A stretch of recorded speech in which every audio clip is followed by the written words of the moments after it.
นี่ผมจะพาทุกคนมาดูพ่นในห้องเครื่องนะครับ แบบไม่ถอดเครื่องนะครับ เป็นอะไรที่ตัวช่างนะผมว่าน่าจะทุกคนนะที่ไม่ชอบเลย ติดกระดาษยากมากนะครับเดี๋ยวมาดู การที่เราพ่นสีของเครื่องโดยไม่ถอดเครื่องโอ้โหดูนะครับจะเป็นอะไรที่ติดกระดาษยากมากนะครับพวกสายไฟอะไรนี่ครับพูดง่ายๆเวลาเราสอดมือเข้าไปจะสอดยากมากครับพวกหม้อลม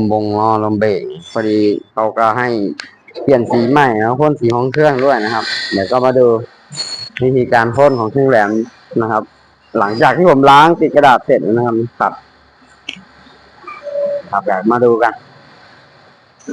น้องนนท์กำลังถอดมือเปิดนอกนะครับของฝาท้ายครับเดี๋ยวมาดูการพ่นกันกับเครื่องแหลม